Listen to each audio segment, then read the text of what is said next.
Mike Johnson wondered what he would find when he finally reached the home he shared with his wife, Amy, a woman he had not heard from for over a year, even though she knew where he was.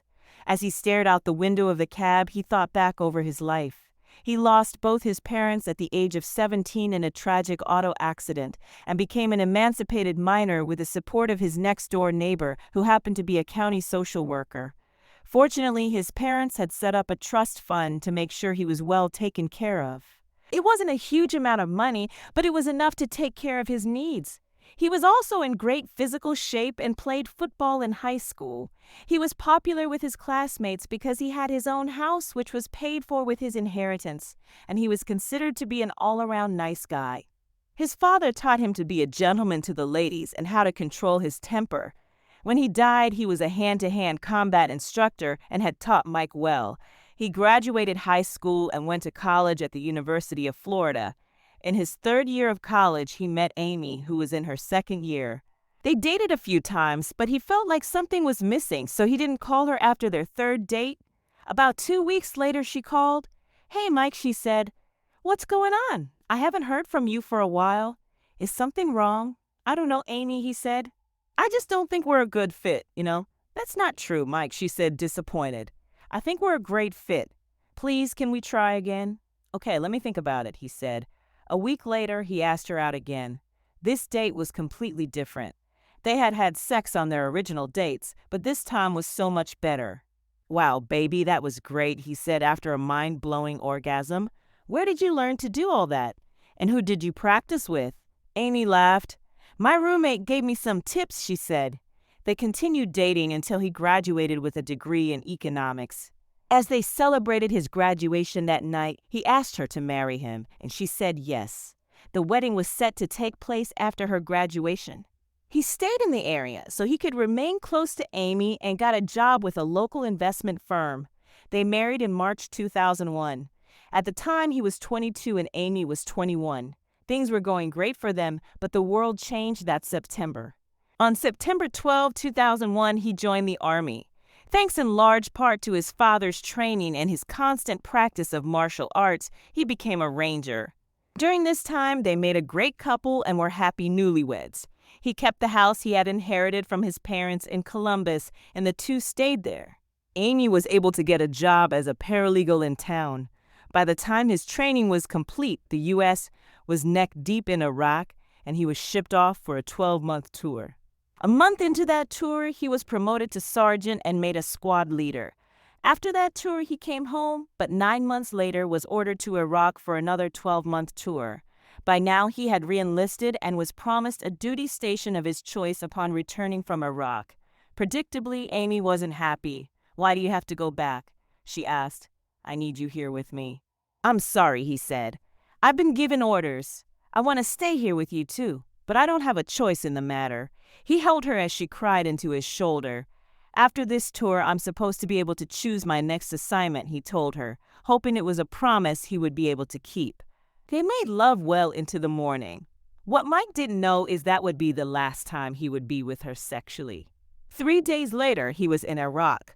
For the first month, he got a letter from Amy every other day. He called when he could and always write back. But after that first month, he received only 1 letter in the next 6 months and had only been able to talk to her 2 times on the phone. What the hell was going on, he wondered. After nearly 8 months with virtually no contact from Amy, he was worried but couldn't do anything about it. So he did what many others did and counted the days until his tour was finished. On a Tuesday morning, his Humvee hit in wide, killing 4 of the soldiers in the vehicle. As a result of the blast, he lost his lower left leg. 3 hours after the attack, a chopper was able to land and evacuate all the casualties. They patched his leg up as best they could and sent him to Ramstein, Germany for more surgeries and rehab. After spending 3 months in Germany, he was shipped to Walter Reed Hospital for more surgery, more rehab, and a prosthetic limb. It took an extra 2 months to learn how to walk with his prosthetic. Afterward, he was given a medical discharge and released to go home. Despite his best efforts, he heard nothing from his wife. By now, it had been more than a year since he had any contact with her at all. Was she even alive, he asked himself. And if she was, why the hell didn't she contact him? He had tried calling her parents, but wasn't able to get any answers. He called his home and left messages. At least he still had power at his house, so someone must be there. It was about 9:30 a.m. when the taxi pulled up in front of the house where they lived. His truck was still in the driveway along with her car. He also noticed several other cars parked along the curb. The cab driver helped him carry his duffel bag to the door after he extracted his large 6'2" frame out of the small car.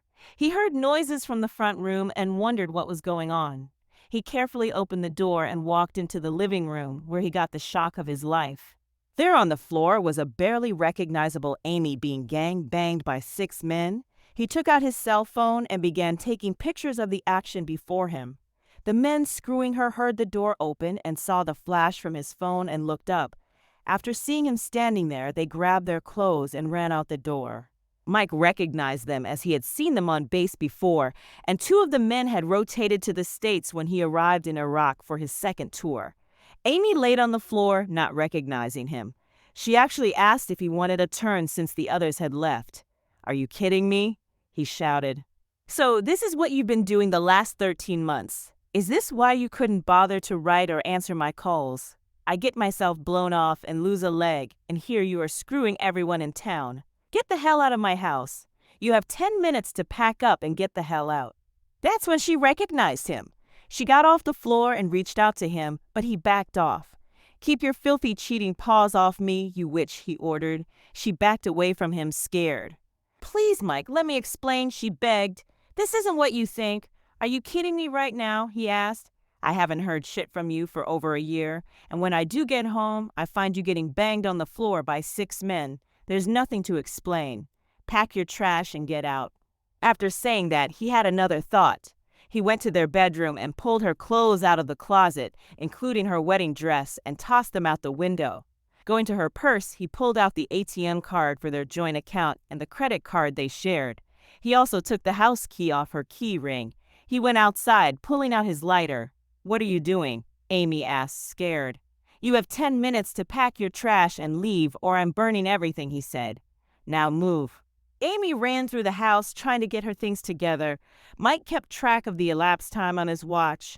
She got the last item off the ground just as Mike was getting ready to set it on fire. "Where will I go?" she asked through her tears. "Right now, I don't give a flying shit," he said. "As far as I'm concerned, you can go and rot in hell. Just tell me where you're staying so I'll know where to send the divorce papers. Please, Mike, you have to believe me." "This is the only time it's ever happened. It was an accident. It didn't mean anything," she pleaded. Mike, however, wasn't buying it. "Bullshit," which she said. "I haven't heard from you in months. What I saw in that house definitely wasn't the first time for you. I may have been born at night, but it wasn't last night. Now go, goddamn it." Amy sobbed as she pulled out of the driveway and left. Mike watched as she left and went back in the house devastated. By now, he was exhausted physically and emotionally and collapsed on the couch, his leg hurting. He couldn't believe what she had done to him. He lost track of time, and before he knew it, the sun was beginning to set. He got up and looked around the kitchen, hoping to find something to eat, when the phone rang. "Hello," he said, answering the phone. "Mike, what the hell is wrong with you?" asked an angry female voice on the other end. He recognized it as Julie, Amy's older sister. "Why did you kick Amy out of the house?" "Ask her," Mike said. "Have her tell you why I did." She said you didn't like the way the house looked and told her to get out." "That's bullshit, Julie, and I think you know it." Mike said, "If you want the truth, come by my house and I'll show you." He heard nothing on the other end for a few moments. "Okay, Mike, I'll come by. But this had better be good," she said before hanging up. He knew it would be a while before she got to his house, so he sat down at his computer and turned it on. After it finished booting up, he decided to check Amy's email. Amy wasn't too bright about things like passwords, and she had one of those web-based email services. So he was in her email in pretty short order. He decided to slow Amy down a bit and change her passwords so she couldn't delete anything. He knew that eventually she would get it reset, but not before he had his evidence. It only took him a few minutes of browsing her emails to realize this had been going on for quite some time, perhaps during his entire tour in Iraq. The emails he saw were quite explicit, and many of them had pictures or video attached. "Hey cutie, one email read, had a great time last night. You're one hot woman." The email had 2 pictures attached, so he brought them up and printed them out. The picture showed Amy with men having sex. The email was dated 1 week after he left for Iraq. There were many, many more just like this. Just wait till your stupid hick husband comes back. Another email read, "We'll give him a hot welcoming party lol." That email had a video showing Amy getting plugged in all her holes at the same time. That email was dated the day he was wounded in Iraq. By the time Julie showed up, he had printed off nearly a ream of emails and a large pile of photos. The videos were saved into a folder. He noticed the same 6 men were featured in most of the photos and videos. He answered the door, making sure Julie was alone. She didn't look very happy. "All right, Mike, spill it." "What's going on?" she asked, her face red with anger. He pulled out his phone and showed her the pictures. "This is what I walked into when I got home," he said. Her face turned white as she looked at the photos he had taken. "Oh my God. There's more," he said, throwing down the pictures he had taken from Amy's email. Julie looked through the photos, shocked. "Did you know about all this?" She shook her head. "God's honest truth. I had no idea. I knew she was going out a lot, but I didn't know about this." "She never said anything to you?" Mike asked. Julie shook her head. "No, nothing. My God, Mike, I'm so sorry. I knew she was upset about you leaving, but I didn't think she'd do this." "Did she say anything to you about me being wounded?" he asked. Julie shook her head. "Wounded?" Julie asked, surprised. "When did you get wounded?" "About 6 months ago," he said. "Lost part of a leg. I've been in surgery and rehab for months, and I never heard anything from her. Now I know why. I'm sorry, Mike, she never said anything about it. She's hardly mentioned you at all over the last several months. Probably too busy getting drilled to even give a damn. She didn't even recognize me when I came in the door."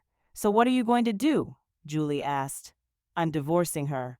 Is there any way you can forgive her and work past this?" "You gotta be kidding me. There's no way I can ever get past this. And something tells me I'm just scratching the tip of the iceberg. No, we're finished. I understand, Mike. I'm really very sorry about all this. I'm going to give her a piece of my mind when I see her." She wrapped her arms around him. "If there's anything I can ever do, let me know, okay?" she asked before leaving. "Thanks, Julie. I appreciate that," he said. He locked the door after she left and went back to the computer to see what else he could dig up. By the time the clock struck midnight, he had printed off all of the incriminating emails and saved hundreds of photos and videos.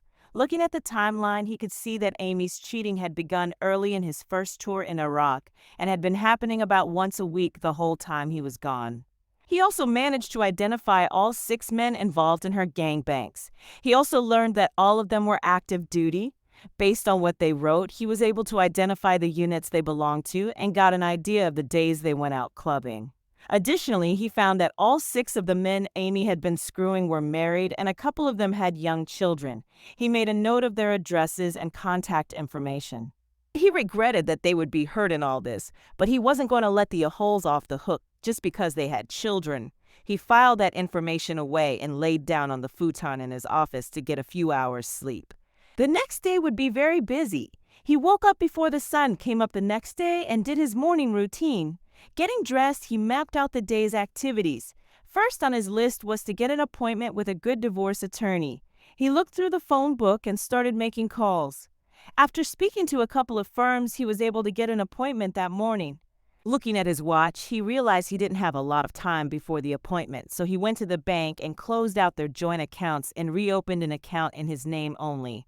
He knew he would probably have to give her half of their money, so he got a cashier's check for the full amount. His inheritance and trust fund were in accounts that Amy had no access to, so he left those alone. He closed out their joint credit card and applied for one in his name only, paying off the balance on the other card. Once done, he headed out to see his attorney. He walked in carrying a folder full of emails and photos and checked in with the receptionist. He had just poured a cup of coffee when an attractive woman came out from the back and introduced herself. "Mr. Johnson," she asked, extending her hand. He shook her hand and introduced himself. "Please call me Mike," he said. She smiled and ushered him into her office. "Thank you, Mike. Please call me Sally. I understand you are seeking a divorce, is that right?" "Yes, it is," he said. She looked at him hard for a few minutes. "You know, I don't represent cheating spouses," she said. Mike put the folder on her desk. Sally, I've been in Iraq and in the hospital recovering from combat wounds for several months. I'm not the one cheating, as these emails and photos show. She looked at the folder, picked it up, and thumbed through the thick pile of papers, shaking her head. Oh my, this is extremely incriminating. How did you get these emails and photos? Well, my soon-to-be ex-wife used my computer for her correspondence, and they like to send photos and video back and forth. You have video as well? She asked. Yes, I do, and I came home to this yesterday. He pulled out his phone and showed her the photos he took in his house. Her eyes grew wide. They went over the evidence and the details of the divorce, and by the time the meeting was over, Sally agreed to file for divorce on the grounds of adultery, naming the 6 men she'd been screwing for the last 2 years. So once we file, we'll get her served, and she'll have 30 days to respond. If she doesn't respond, we can have the final decree granted immediately. If she does contest it, it may take a bit longer. Since you owned the house before you got married, she has no claim on it. The same for your inheritance and your trust fund. If she wants to fight it, we can use the photos and video. Hopefully, she'll simply sign the papers and it'll be a done deal. We can have her served either at her work or at her sister's apartment if she's still there in a couple days. That would be great, Mike said.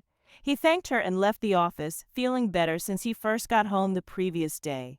After he got home, he called the locksmith to have the locks changed on the house and began calling the wives of the men Amy had been involved with. Needless to say, they were all pissed. Most of them had suspected something was going on, but didn't know what. They all asked for evidence, and Paul was more than happy to email photos and videos along with copies of some of their emails. He made a few more calls and met some of his comrades at a bar on the edge of town. They looked at some of the photos he brought and shook their heads. They also knew the 6 men involved and discussed possible options. As they talked, one of the 6, a big clod named John Abrams, came stumbling into the bar. George, one of Mike's friends, pointed him out. They looked and turned back to their beer, but not before the Ahole recognized Mike and staggered over to him, full of piss and vinegar. Well, he said loudly, if it ain't Sergeant Johnson. How's your wife these days? She's still stretched out for my action, he asked, grabbing his crotch.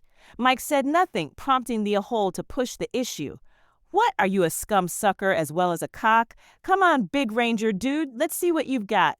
He made the mistake of taking a swing at Mike, his fist glancing off the top of Mike's head.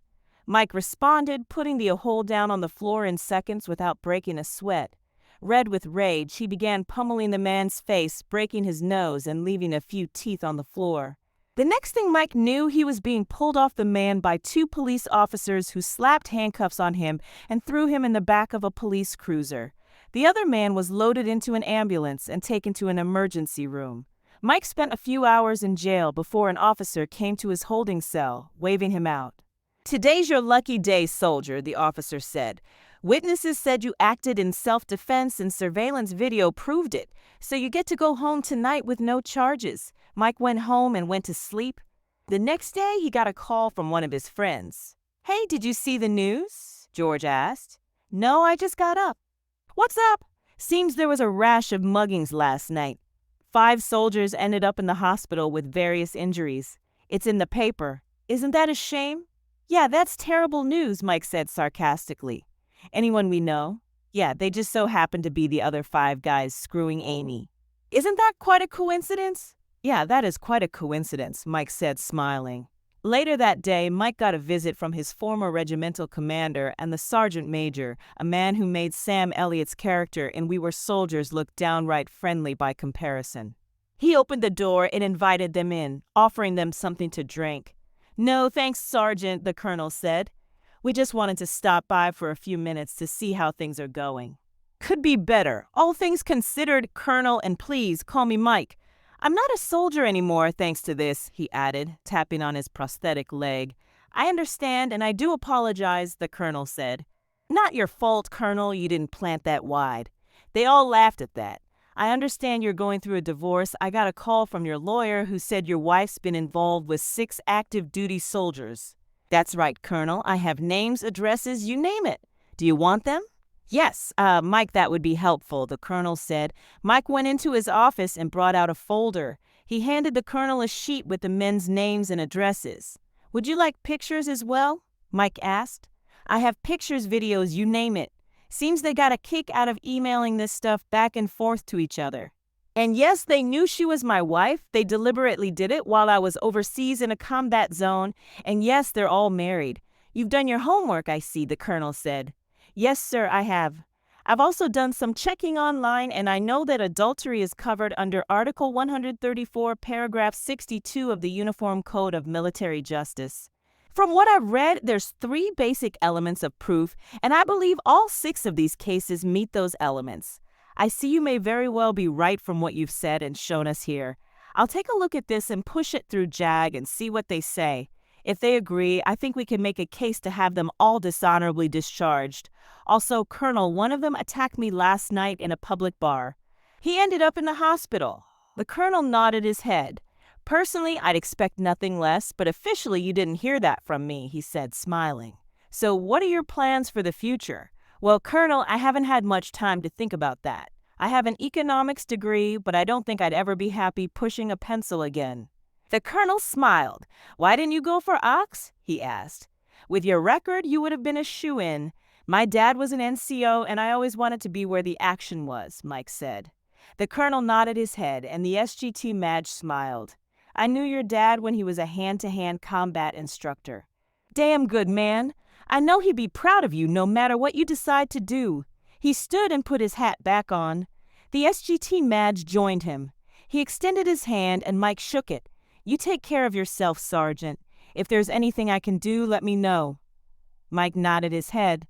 Thank you, Colonel SG. Dimash, he said. He watched as the 2 men left. Mike spent the day puttering around the house, doing mostly busy work, just stuff to keep him from thinking about Amy. That evening, he popped open a beer and spent the night watching television, his mind wandering over his failed marriage. The next day, he got a call from someone at Amy's place of work telling him that she had been served with divorce papers. Is it true? The female voice asked. Mike knew the voice. It was Amanda, one of Amy's friends at the law firm where she worked. He always thought she was quite attractive and had nice legs, but he never said anything. Is what true? Mike asked. That she cheated on you while you were in Iraq. The process server was very clear that she was being divorced for adultery. We all heard him. Yeah, it's true. It's been going on for over 2 years. And you never knew? Amanda asked. She only did it while I was deployed to Iraq, Mike told her. Oh my God, you poor man. I'm so sorry. Well, listen, sugar, if there's anything we can do for you, just call, okay? I do mean anything. We think the world of you, and we hate what she did to you. Thanks, Amanda. I appreciate that, Mike said. Later that day, he got a call from Linda Abrams, John Abrams' wife. Hey, Mike, you have a few minutes to talk? Yeah, sure. What's up? Well, I learned about what my hole of a husband did to you and Amy, and I'd like to get some revenge if you're up to it, she said. Mike smiled. He knew Linda and thought she was a beautiful woman.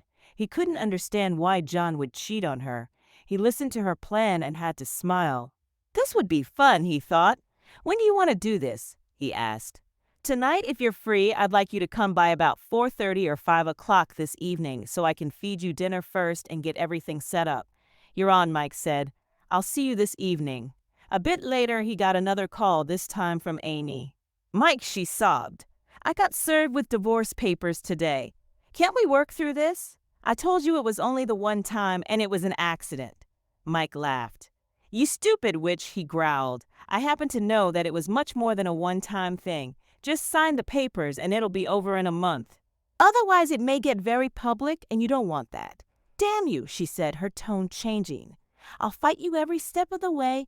I'll take your house and everything you own. I don't think so, witch. Call my lawyer, then sign the papers. He hung up and blocked her number.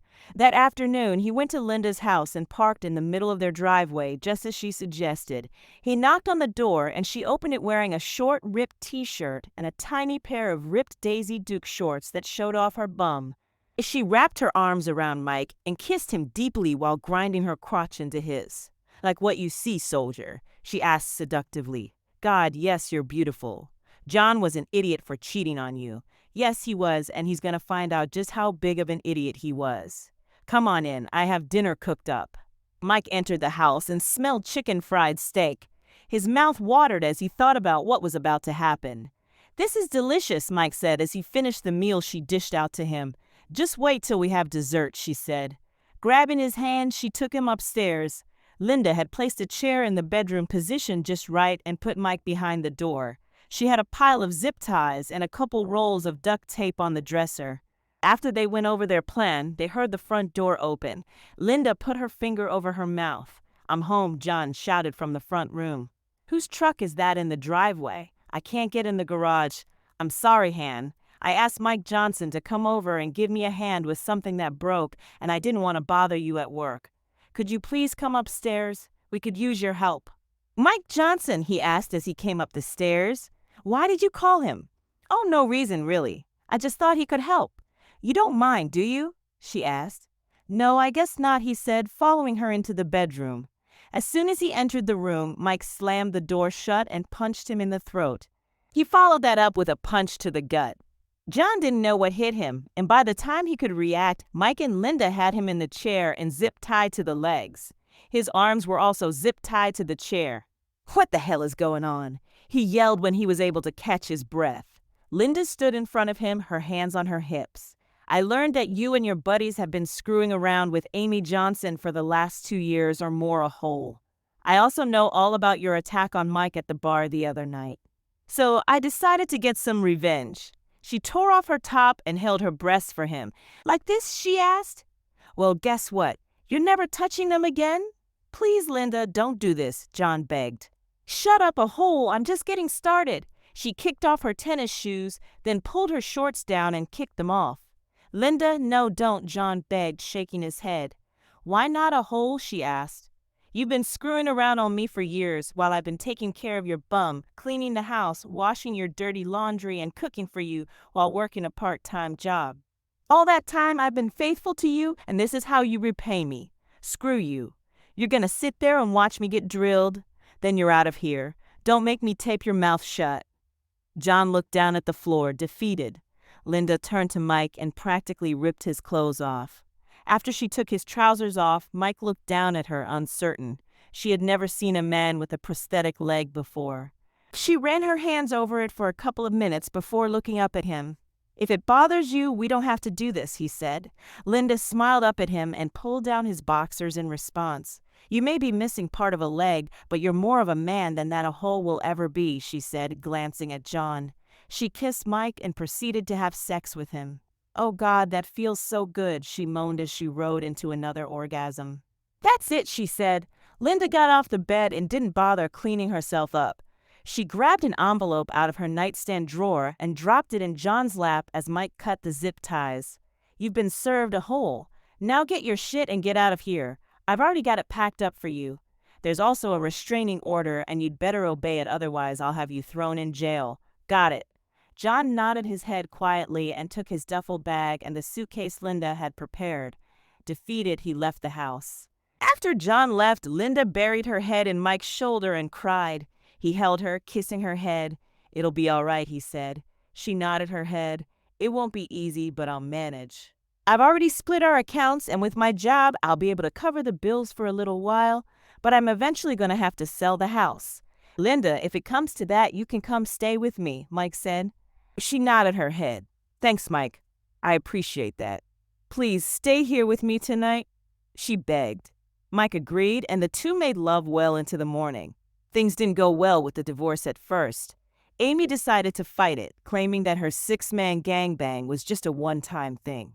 After a little more than 6 weeks, Sally called for a conference with Mike, Amy, and her attorney, Bill Green.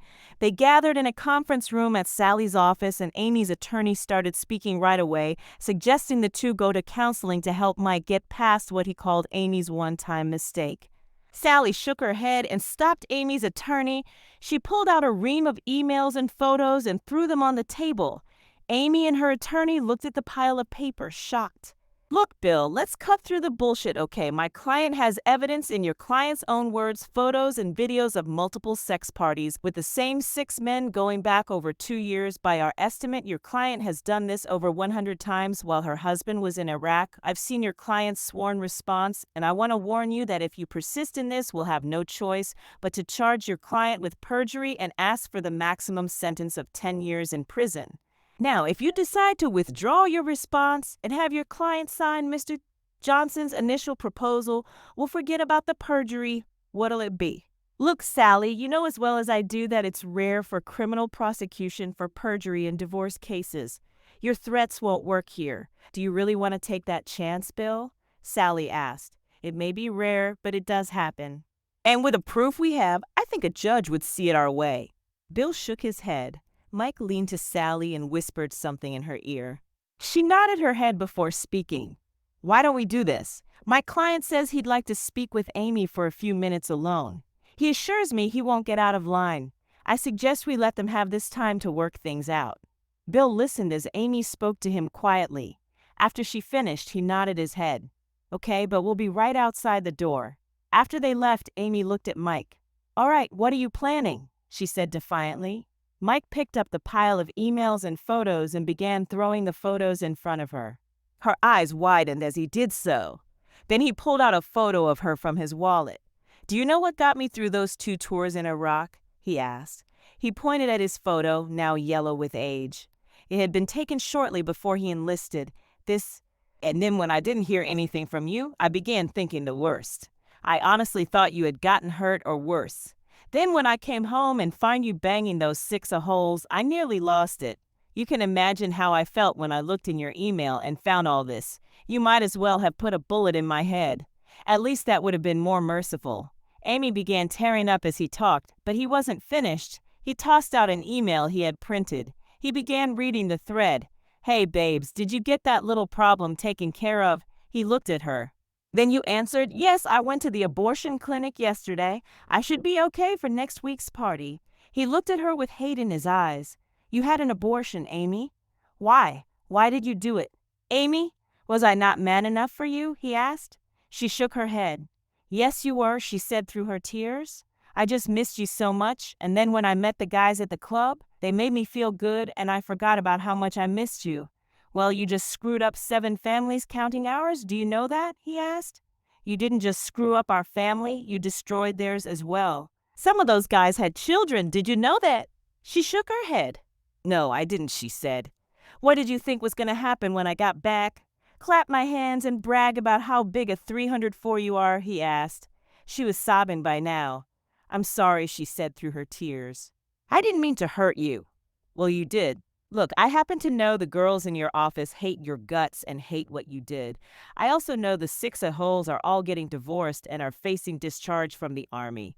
I happen to know they're all going to be getting other than honorable discharges, which is something that will follow them their entire lives. On top of that, there's 6 very pissed off wives out there who also hate your guts. He put the papers back in a stack before looking at her. You know damn good and well Sally will pursue formal charges of perjury against you. In this state, you can get up to 10 years in prison for that, and you'll probably never work in a law firm again. Even if you do get off easy, you'll probably have to spend the rest of your life looking over your shoulder. Believe me, those wives are very angry with you right now and would probably love to do to you what was done to their husbands. She looked at him in shock. What are you saying, Mike? She asked. Are you threatening me? Did you have something to do with those guys getting mugged? No, the only one I put down was that a whole John when he wanted to rub it in my face. And that was after he took a swing at me. I'm not threatening you at all, just letting you know the lay of the land. Look, just sign the papers and end this now. Can we ever be friends? She asked. Mike shook his head. I don't think so. After what you've done, it'll be a long time before I can stand to be around you. She wiped her eyes after he spoke. She looked down, defeated. Okay, she said quietly. Mike got up and opened the door, letting the lawyers back in. Well, have we come to an agreement? Bill asked. Amy nodded her head. She looked at Sally. I've decided that I don't want any spousal support. Mike only gets a small pension from the Army, and he needs that. I make enough to support myself. I just want to finish this. Mike was shocked. He wasn't expecting this. Sally nodded her head. Okay, let me make this one change, and I'll need you to initial it. Bill looked at Amy, surprised. Are you sure about this? He asked. Did he threaten you with something? No, Bill. I just want this over with. Sally came back with the amended paperwork and an assistant who happened to be a notary. Mike and Amy signed every place they were told to. She began sobbing when she signed the line that said she had to revert to her maiden name. After they were finished, Mike held out his hand. Tearfully, Amy took off her rings and handed them to him. He took off his wedding ring and handed it to her. Maybe you can be faithful to the next man you decide to marry. There's still a few of your things at the house. If you want, I'll bring them by Saturday. That would be fine. Thanks. Sally and Bill stood up and shook hands. I'll withdraw my client's response and meet you at the courthouse to file this today. Sally nodded her head. I'll see you there, she said. Bill and Amy left the room, and Mike collapsed in his chair, happy that it was finally over. Sally looked at him for a moment. What did you tell her, really? She asked. Mike looked at her. I just reminded her of the truth and of the consequences of her actions. There's 7 families destroyed because of this. That's why I never represent cheaters. You're a good man, Mike Johnson. You'll do well. Just stay out of trouble, okay? He smiled. I will, Sally, thanks.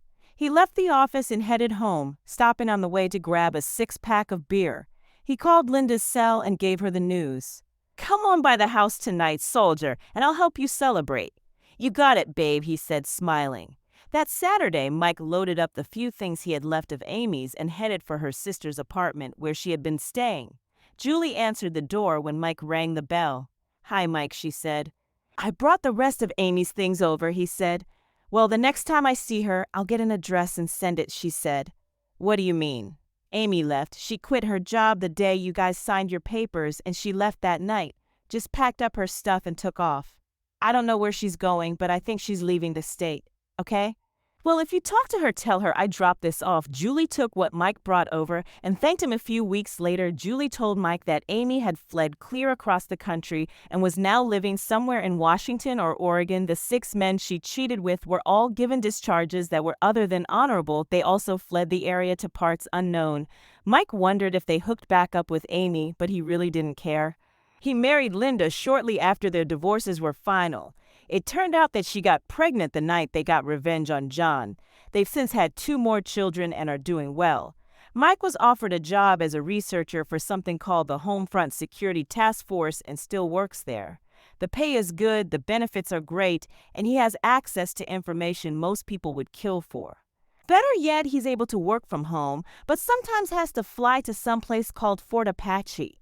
He was looking through the day's mail and opened a thick envelope when his work phone rang. Mike Johnson, he said, answering the call. Hey, Mike, this is Oscar. How are things going?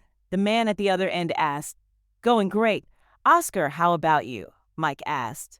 Living the dream, Oscar said, hey, I just wanted to thank you for your work on the Skaggs case. It was invaluable. Thanks. Look, I know accolades in this business are few and far between. But Bill wanted me to make sure you got those tickets to Cancun. I just got them today. Good, I'll let Bill know. Make sure you and that pretty wife of yours have a good time here. Mike smiled. Oh yeah, he said, we will. Thanks again. He hung up the phone and looked at the tickets. Talk about perfect timing. Their anniversary was coming up, and he was looking forward to seeing his wife in her new bikini on the beach. Oh yes, he thought, they would indeed have a good time.